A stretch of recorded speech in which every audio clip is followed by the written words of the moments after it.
Will Dak improve in 2022? We go talk about it. Boss Cowboy Sports, where your voice matter. Let's go.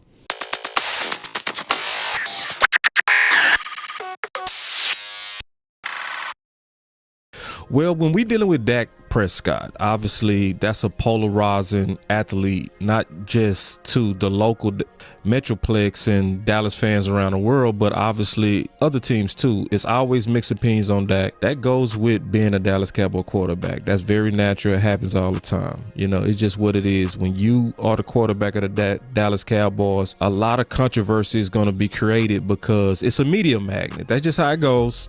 And we got to learn that that's how it goes. That's also why he's the right man for the job, because he's shown that he handles that very well. But, you know, just getting right into it, Dak would be even better going into the new season in 2022. He will, because a lot of people really forgot some key things, and we gonna kind of talk about it. We gonna look at the tea leaves of what's coming and why you can bet he's gonna be better. Before we get into him being better, it's already too much, in my opinion, a panic on Dak, because most people not really looking at this from a measure Kool-Aid perspective. It's a big thing for Boss Cowboy to actually say publicly that he drunk Kool-Aid. Listen, I do not drink Kool-Aid without first measuring. One thing, and I'm going to just say it the best way I can. We forgot, in my opinion, or some people never realize, when you go through a tragic injury like what Dak suffered, you don't have the normal gains that you're supposed to gain in an off season, because your off season is filled with rehab. You are not working with your guys consistently and often in a normal off season, and you're not training on your craft the same way. And it's simple. It's because he was trying to get back. Okay. And then on top of that, you add the lat issue or the shoulder issue that he had during training camp, which then took away from his prep and season prep.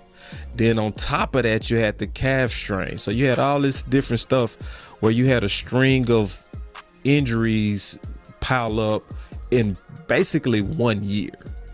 So with that, even with that, Dak broke Romo's record for touchdowns with 37 touchdowns in the same amount of games.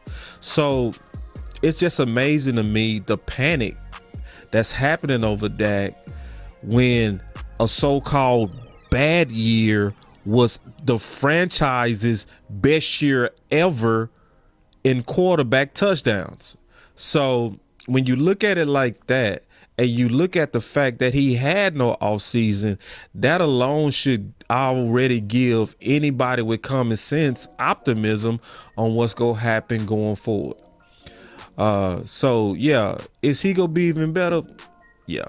Even on just that alone, he's going to be better, because now going into this offseason, he's going to be coming off another year of being able to get that ankle even stronger, that calf rested, that lat and that shoulder rested. And that's what he's doing right now. So one of the big things, I want to kind of showcase an article. Okay, that's a key article that's going to also be able to give some people optimism on Dak. Some people will always be pessimists. You really can't do nothing about those types. They just always gonna be miserable. You really can't do anything about certain types of people. You just keep moving. You can't help them. But for those who looking for real insight, I'm gonna give it to you. So the first thing to concentrate on is Dak Prescott to reunite with private QB coach as Cowboys title quest hits hurry up mode. Now that, you know, that's a title that's obviously made for you to get your attention. It's really that Dak is not in the hurry up mode. He's in his normal offseason mode now. He's not in trying to come back from injury mode. That's over. Now we back to normal offseason Dak, getting ready to work Dak, getting ready for what's coming Dak. That's what's, but the key word in that is what? Reunite. All right, so who's he reuniting with? He's reuniting with John Beck.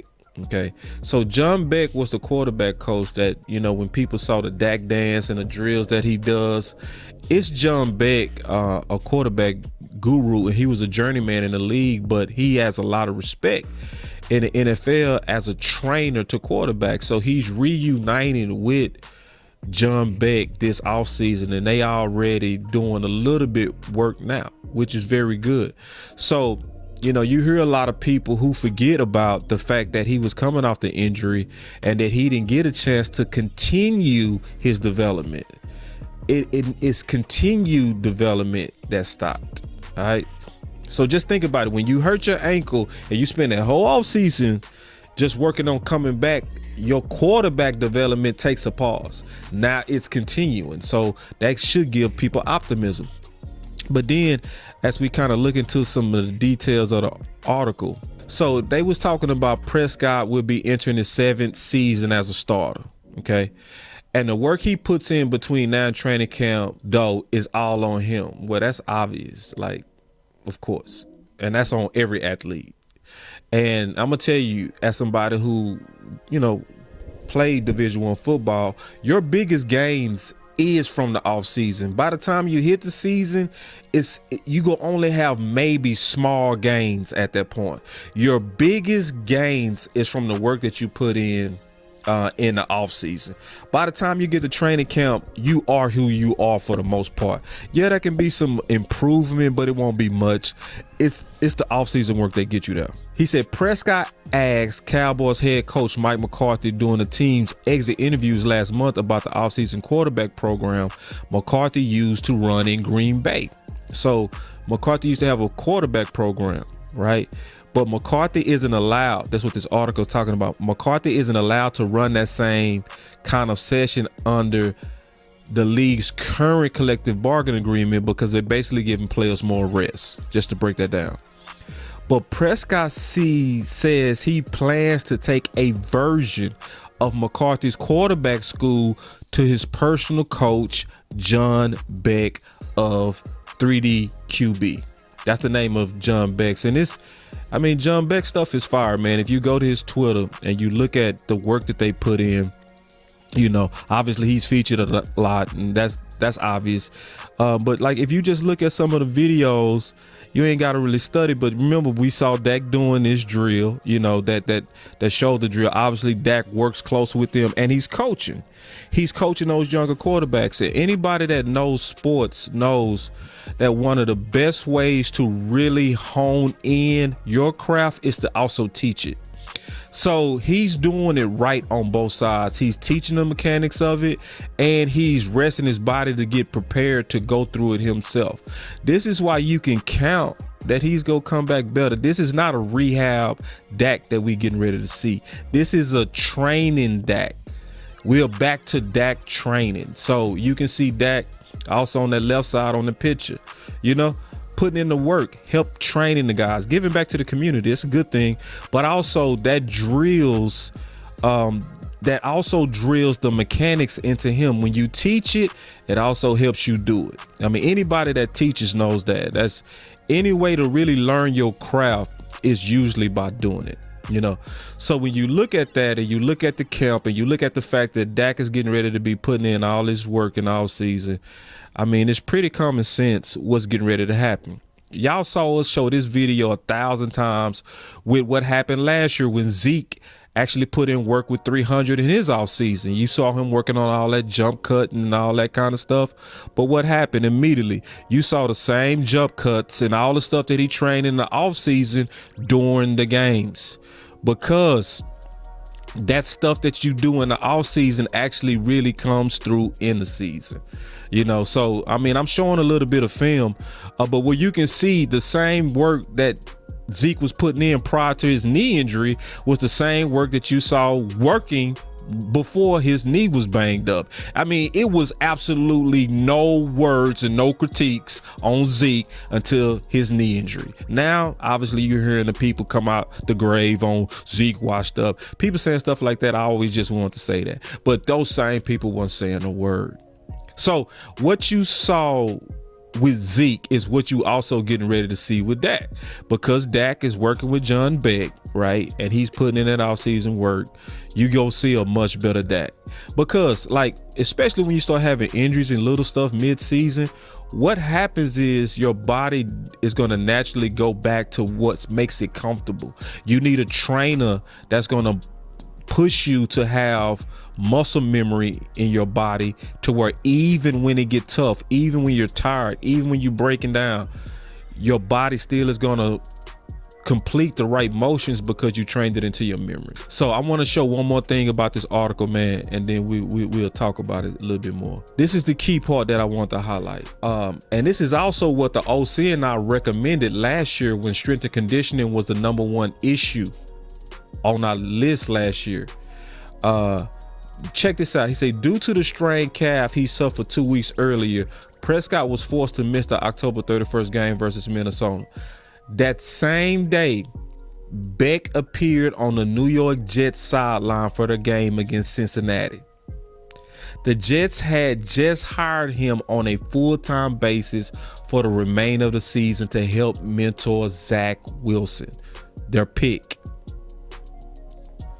So this is the key thing about that. I always said that if the Dallas Cowboys, they should hire some of these personal trainers and put them on staff, even if it's for a short period of time, because that's what keeps the momentum of what was built in the offseason. So when you see the jump cuts and you see all that type of stuff, why not hire those guys, even on a part-time basis? But I'm gonna tell you, those guys are not cheap, and they cost a lot.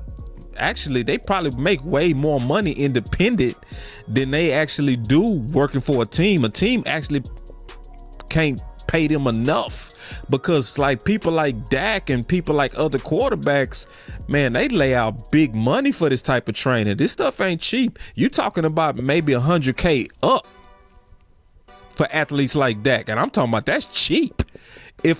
No, Dak and them cost some big bread. So if you getting $100,000 per big name athlete, plus you might be getting $5,000 or $6,000 per local kid, high school, man, please, it's gonna be hard to get me full time. But if Dallas, they should pay for it. If they want this prime coaching with their prime athletes, they should consider what the Jets did. Yeah, and then if I read it a little bit more, it said the in season is not as important, I guess you can say, this is Dak, as much as the off season is.